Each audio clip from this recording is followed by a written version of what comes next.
तो कहानी के शुरू होते ही एक आदमी तैरते हुए पानी से निकलता है। वो अपने आसपास की हर चीज को गौर से देखते हुए कहता है, नहीं, ये मेरी दुनिया नहीं, मेरी दुनिया कोई और है। कहाँ है? मैं जानता हूँ। मेरे अंदर एक उम्मीद है कि मैं अपनी दुनिया में पहुँच जाऊंगा। ये कहते ही केविन नाम का ये आदमी यहाँ से गायब हो जाता है। जिसके बाद सीन शिफ्ट होकर हम केविन को अपनी नॉर्मल दुनिया में देखते हैं। वो एक बार में बैठा है, बहुत ही ज्यादा परेशान है क्योंकि स्टॉक मार्केट में उसका लगाया सारा पैसा डूब चुका है। इस टाइम पर मोली नाम की एक लड़की उसके पास आकर बैठ जाती है। वो केविन से बात करना चाह रही थी। वो उससे कहती है, क्या हुआ, उदास लग रहे हो? केविन जवाब में कहता है, हाँ, बहुत परेशान हूँ, सो प्लीज यहाँ से चली जाओ। मोली कहती है, नहीं, मैं तुम्हारे पास ही बैठूंगी क्योंकि उदास लोग मुझे बहुत पसंद है और वैसे भी मैं तुम्हारे लिए यहाँ नहीं आई, मैं अपने फ्रेंड से तुम्हारा मूड ठीक करने की पेट लगा कर आई हूँ। केविन अब ना चाहते हुए भी उसे अपने पास बैठने की इजाजत दे देता है। मोली की कंपनी अब उसे भी अच्छी लगने लगी थी। बातें करते करते ये लोग अच्छे दोस्त बन जाते हैं और कुछ अर्से बाद ये लोग शादी भी कर लेते हैं। वक्त गुजरता है, ये दोनों एक दूसरे के साथ बहुत खुश थे। वो नहीं जानते थे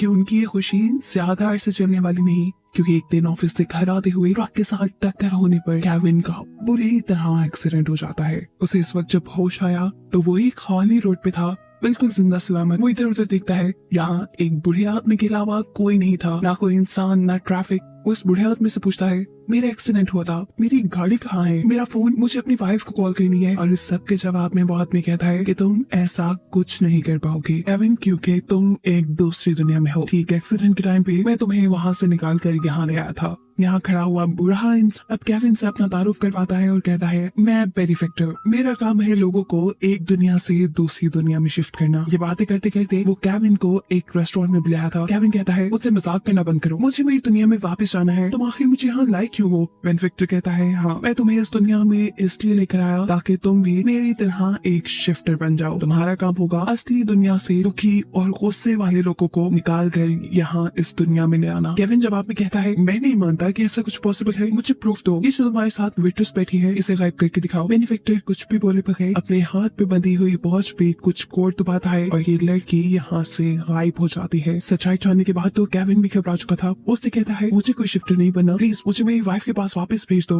पर बेनिफैक्टर कहता है, नहीं, जब तक अब तुम शिफ्टर नहीं बन जाते तुम यही रहोगे। लेकिन केविन शिफ्टर बनने से भी इनकार कर देता है। वो कहता है, मैं किसी को भी असली दुनिया से उठाकर यहाँ नहीं लेकर आऊंगा। वो अब गॉड से प्रे करने लगा था कि गॉड इसे यहाँ से निकाल दे। उसे गॉड से प्रे करते हुए देखकर बेनिफैक्टर गुस्सा होकर वहाँ से चला जाता है। जिसके बाद केविन इस दुनिया को देखने के लिए बाहर निकलता है। यहाँ के लोगों में गुस्सा था, अजीब अफरा तफरी थी, कोई किसी से बात नहीं करता था, लड़ाई झगड़े थे, फैमिलीज तो यहाँ न होने के बराबर थी। यहाँ खाने को ज्यादा कुछ नहीं था, लोग भूख के मारे एक दूसरे को मार देते थे। वक्त गुजरता है और आहिस्ता आहिस्ता केविन को इस जगह रहते हुए 5 साल गुजर जाते हैं। इस दुनिया की न्यूज में आज भी खबर थी कि बेनिफैक्टर ने केविन को शिफ्टर बनने की ऑफर की थी और केविन ने उसे मना कर दिया था। केविन की अभी तक यही कोशिश थी कि उसे यहाँ पे कोई शिफ्टर मिल जाए जो उसे उसकी वाइफ के पास पहुँचा दे, लेकिन आज तक वो अपनी इस कोशिश में कामयाब नहीं हुआ था। यहाँ उसका एक गैब्रियल नामी दोस्त भी बन गया था, जिसके लिए केविन ने यहाँ पर बाइबल लिखी थी, जो कि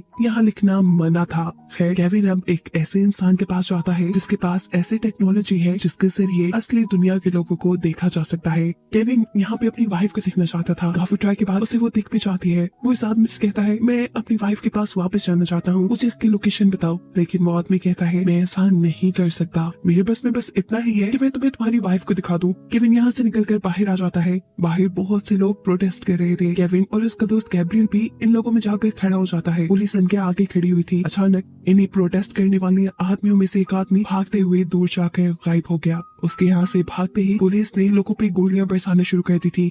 केविन और गैब्रियल एक बिल्डिंग के अंदर छुप जाते हैं और यहाँ केविन गैब्रियल से कहता है, वो आदमी भागने में इसलिए कामयाब हो पाया क्योंकि वो एक शिफ्टर था, मुझे भी बस एक शिफ्टर ही चाहिए। और इस बात पे गुस्से में गैब्रियल जवाब देता है, बस छोड़ भी दो अपनी ये कोशिश, ना तो तुम्हें कोई शिफ्टर मिलेगा और ना ही तुम यहाँ से बाहर जा पाओगे। केविन अब अपने लिए शॉपिंग करने के लिए एक शॉपिंग मॉल में जाता है, जहाँ वो एक बच्चे को देखता है। 7 साल का ये बच्चा केविन की आंखों के सामने ही गायब हो चुका था और अगले ही पल यहाँ वापस भी आ चुका था। इस बच्चे को देखकर केविन को अपना बेटा याद आता है, जो भी ऐसे ही एक शॉपिंग मॉल में गायब हो गया था। ये चीज याद करके केविन और भी ज्यादा उदास हो चुका था। यही मॉल में केविन को नादिर नामी एक आदमी भी मिलता है। वो आदमी यहाँ केविन को असली नाम से पुकारता है और उससे कहता है, मैं जानता हूँ तुम भूखे हो, अगर तुम चाहो तो मेरे घर आकर खाना खा सकते हो। नादिर यहाँ पे एक वो इंसान था जिसके पास फैमिली थी, उसकी वाइफ, 2 बेटियां। केविन उसके साथ उसके घर चला जाता है। नादिर जानता था कि केविन को आज भी बाइबल याद है और दूसरी दुनिया की बहुत सी चीजें जो ये लोग भूल चुके हैं। वो चाहता था कि केविन उसकी बेटियों को वो सब सिखाए जो उसे याद है, जिसके बदले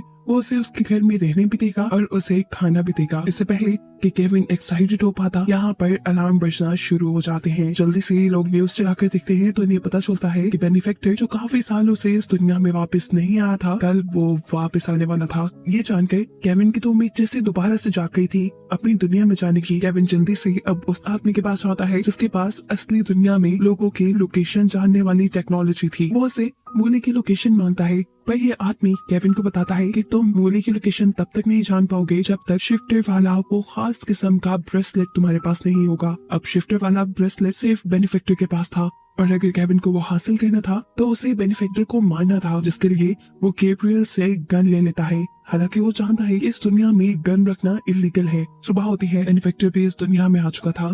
पुलिस की सख्त सिक्योरिटी थी। लोग बेनिफैक्टर से मिलना चाहते थे क्योंकि वो उसे अपना गॉड मानते थे, लेकिन केविन नहीं। केविन उसे शूट करने के लिए पुलिस से बचते बचाते किसी तरह उसके रेस्टोरेंट में पहुंच जाता है। इससे पहले कि केविन उसे शूट कर लेता, बेनिफैक्टर उसके हाथ में गन देखते ही खुद को यहाँ से गायब कर लेता है। अब पुलिस को भी ये बात पता चल चुकी थी कि केविन बेनिफैक्टर पर हमला करने के लिए आया था, इसलिए वो रेस्टोरेंट की बाहर से ही केविन के ऊपर गोलियां चलाते हैं। केविन एक साइड पे छुप जाता है। उसे अब ये बात समझ आने लगी थी कि शायद वो कभी अपनी वाइफ से नहीं मिल पाएगा और ये सोचते ही वो जोर जोर से रोने लगा। तभी बेनिफैक्टर उसके सामने आकर कहता है कि आज से कितने साल पहले मैंने तुम्हें शिफ्टर बनने की ऑफर की थी, तुम मेरी बात नहीं माने, इसीलिए आज पछता रहे हो। अगर तुमने मेरी बात मान ली होती तो तुम आज यहाँ रो ना रहे होते, या तुम आज अपने घर होते या इन लोगों के मसीहा बन चुके होते। केविन कहता है, नहीं बनना मुझे किसी का मसीहा, मुझे बस मेरे घर जाना है, मेरी वाइफ के पास, मूली के पास। उसके बाद काटकर बेनिफैक्टर से पूछता है, तुम्हारे पास गन कहाँ से आई? गैब्रियल ने दी है ना? ये कहते ही वो अपनी शिफ्टर मशीन के जरिए गैब्रियल को भी यहाँ टेलीपोर्ट कर लेता है। गैब्रियल को अच्छी खासी सुनाने के बाद बेनिफैक्टर केविन से कहता है, तुम्हें क्या लगा मुझे यहाँ पे होने वाली किसी चीज का नहीं पता चलता? तुम जो बाइबल के पेजेस लिखते हो मुझे उसका भी पता है। ये कहते ही वो यहाँ से गायब हो चुका था। उसके जाते ही पुलिस वाले जो बाहर खड़े हुए थे वो भी इनके ऊपर गोलियां चलाना शुरू कर देते हैं। एक गोली गैब्रियल को लगती है जिससे वो मर जाता है, जबकि केविन सोफे के पीछे छुपकर अपनी जान बचा लेता है। अपने इसी बचाव के दौरान केविन की नजर पड़ती है गैब्रियल के हाथ पे। उसके हाथ में शिफ्टर वाला ब्रेसलेट था, यानी इतनी बड़ी सच्चाई उसके अपने दोस्त ने उससे छुपा के रखी कि वो एक शिफ्टर था। लेकिन है अब केविन इस डिवाइस के जरिए मूली की लोकेशन का पता चलाकर वहाँ जा सकता था। गैब्रियल के हाथ से उतारी हुई इस डिवाइस को अपने हाथ में पहनते ही केविन कुछ कोड्स मिलाता है और यहाँ से अचानक टेलीपोर्ट होकर किसी और दुनिया में पहुंच जाता है। ये केविन की दुनिया नहीं थी, वो पहचान चुका था। वो दोबारा कुछ कोड एंटर करता है और यहाँ से टेलीपोर्ट होकर किसी दूसरी दुनिया में गिर जाता है। इस मर्तबा वो पानी में गिरा था और ये वही सीन है जो हम मूवी के स्टार्ट पर भी देख चुके हैं। ये भी उसकी दुनिया नहीं, वो जानता है, लेकिन वो अपनी वाइफ को ढूंढते हुए अपनी दुनिया में पहुंच जाएगा। उसे ये उम्मीद है। वो दोबारा कुछ कोड एंटर करता है और एक दूसरी दुनिया में टेलीपोर्ट हो जाता है। ये दुनिया किसी पागल खाने से कम नहीं थी और यहाँ पर डॉक्टर गैब्रियल था। उसे यहाँ पे गैब्रियल के कई वेरिएंट मिलते हैं जो पूरी तरह उसके पीछे पड़ चुके थे। वो इनसे बचते बचाते दूसरी तरफ जाता है तो यहाँ उसे रोती हुई एक लड़की दिखाई देती है। ये लड़की शायद उसने कहीं देखी थी। रोते हुए ये लड़की बताती है कि तुम्हारी वजह से आज मेरी जिंदगी यहाँ पे पागलों जैसी हो गई है। याद है ना, तुमने ही बेनिफैक्टर से कहा था कि मुझे गायब करके दिखाओ, उसने मुझे टेलीपोर्ट करके यहाँ भेज दिया और आज तक मैं यहाँ पे हूँ। ये जानकर केविन को थोड़ा बुरा लगता है। वो टीना से अपने किए की माफी मांगता है और अभी ये सब बातें कर ही रहा था वो कि यहाँ पर गैब्रियल के वेरिएंट्स आ जाते हैं जो उसे शूट करना शुरू कर देते हैं। इससे पहले कि केविन मर जाता, वो दोबारा अपनी डिवाइस पे कुछ कोड एंटर करके एक दूसरी दुनिया में टेलीपोर्ट हो जाता है। इस दुनिया में केविन को अपना ही दूसरा वेरिएंट नजर आ रहा था। ये कह लें कि उसका हमशक्ल। गुस्से में वो केविन से पूछता है, तुम कौन हो और यहाँ कैसे आए? केविन को कुछ समझ नहीं आ रहा था। वो उससे माफी मांग रहा था और इसी दौरान वो दूसरा आदमी केविन के हाथ में वो डिवाइस देख लेता है। वो केविन से कहता है, ये डिवाइस तुम्हें कहाँ से मिली? ये मुझे दे दो, इसके बदले तुम मुझसे जो चाहो मैं तुम्हें वो दूंगा। लेकिन केविन ये डिवाइस उसे देने से मना कर देता है क्योंकि उसे हर हाल में अपनी दुनिया में अपनी वाइफ के पास जाना था। इससे पहले कि अब वो सामने वाला आदमी केविन के ऊपर गोली चलाता, केविन दोबारा डिवाइस के ऊपर कुछ कोड एंटर करके उसी दुनिया में पहुंच जाता है जहाँ पे बेनिफैक्टर था। इस टाइम वो नादिर के घर पे गिरा था। वो देखता है कि नादिर पुलिस की गोलियों से जख्मी हो चुका है क्योंकि पुलिस को लग रहा था कि नादिर ने केविन को छुपाया है। मरता हुआ नादिर भी यहाँ अपनी वाइफ को एक उम्मीद देकर चाहता है कि एक ना एक दिन वो जरूर यहाँ से निकल जाएगा। केविन अब बिना वक्त जाए किए उस आदमी के पास जाता है जिस आदमी के मॉनिटर केविन के पास मौजूद इस डिवाइस की मदद से उसकी वाइफ की लोकेशन उसे बता सकते थे। जितने में वो आदमी केविन की मदद करने के लिए मूली की लोकेशन ढूंढ रहा था, इतने में पुलिस वाले भी केविन को ट्रैक करते हुए यहाँ पर आ चुके थे। वो बस केविन को अरेस्ट करने वाले थे, पर उससे पहले ही केविन का साथी केविन को मूली की लोकेशन का कोड बता देता है, जिस कोड को एंटर करते हुए पुलिस के अरेस्ट करने से पहले ही केविन मूली के पास अपनी असल दुनिया में पहुंच चुका था। मूली जो इस टाइम मॉल में थी, वो भी इतने सालों बाद केविन को यहाँ पे देखकर हैरान थी। हैरान होने के साथ साथ गुस्सा भी। वो केविन से कहती है, तुम्हें याद है तुम मुझे अकेला छोड़ गए थे? केविन कहता है, नहीं, मैंने तुम्हें कभी नहीं छोड़ा। वो अपने हाथ में पहनी हुई अपनी वेडिंग रिंग उसे दिखाता है और कहता है कि जितने भी साल मैं तुमसे दूर रहा, तुम्हारी याद में रहा, मैं तुम्हारे पास आने की कोशिश करता रहा मूली, मेरी बात का यकीन करो। लेकिन इस टाइम मूली उससे कहती है कि तुम जहाँ से आए हो वहाँ वापस चले जाओ, क्योंकि मैंने अब दूसरी शादी कर ली है। केविन ये सुनकर टूट सा गया। वो मूली से कहता है, नहीं प्लीज मूली, ऐसा नहीं करो, मैं तुम्हारे बगैर मर जाऊंगा। मूली उसकी हालत देखते हुए कहती है, अच्छा ठीक है, अगर तुम मेरे साथ रहना चाहते हो तो मेरी एक शर्त है। हमारा जो बच्चा गुम गया था तुम उसे ढूंढ कर ले आओ मेरे पास, मैं भी सब कुछ छोड़ दूंगी, हम दोबारा से अपनी लाइफ जीना शुरू कर देंगे। वो यहाँ से जा चुकी थी और केविन टूट चुका था। इसी दौरान हम देखते हैं कि बेनिफिक्टर दोबारा उसे यहाँ से टेलीपोर्ट करके अपनी दुनिया में ले जाता है। बेनिफिक्टर बहुत ही ज्यादा गुस्से में था। वो केविन से कहता है, तुम्हें क्या लगा था तुम इतनी आसानी से दुनिया छोड़ जाओगे और मैं तुम्हें कुछ भी नहीं करूंगा? तुमने जितना भी कुछ मेरे साथ बुरा कर लिया है, अब तुम उसकी सजा भुगतोगे। केविन ऐसे खामोश था जैसे अब उसके साथ कुछ भी हो जाए उसे फर्क नहीं पड़ता।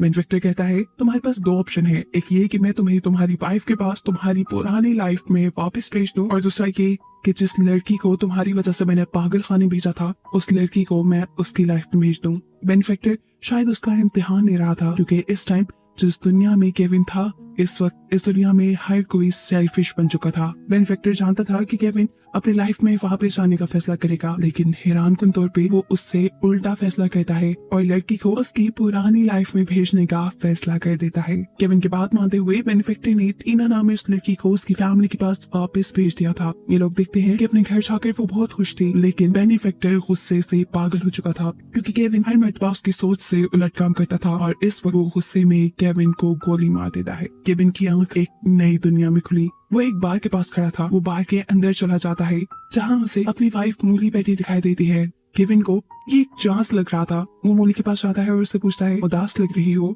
क्या हुआ? केविन की तरफ मुंह करते हुए मूली कहती है, 18 घंटे की शिफ्ट की है, अभी घर भी जाना है, थक गई हूँ। अब ये लोग बातें ही कर रहे थे कि अचानक मूली के पास उसकी बेटी की कॉल आ जाती है और ऐसे केविन को पता चलता है कि इस दुनिया में मूली मैरिड है। उसके फोन कट करते ही वो मूली से पूछता है, क्या तुम मैरिड हो? मूली कहती है, हाँ, पर मैं आप अपने हस्बैंड के साथ नहीं रहती। ये सुनकर तो उसकी खुशी का ठिकाना ही नहीं रहा था। वो यहाँ मूली से बातों ही बातों में दोस्ती कर लेता है और फिर चाय के लिए भी इनवाइट करता है। ऐसे ही कुछ अरसे बाद इनकी शादी भी हो जाती है। केविन और मूली दोबारा से एक हैप्पी लाइफ जीने लगे थे। कहानी के आखिर में केविन बताता है, मैं जानता हूँ कि ये मेरी दुनिया नहीं है, लेकिन मैं इस दुनिया में एडजस्ट कर लूंगा, क्योंकि इस दुनिया में मेरे साथ दोबारा मेरी वाइफ मूली है। जो बताते हुए ये कहानी यहीं खत्म हो जाती है।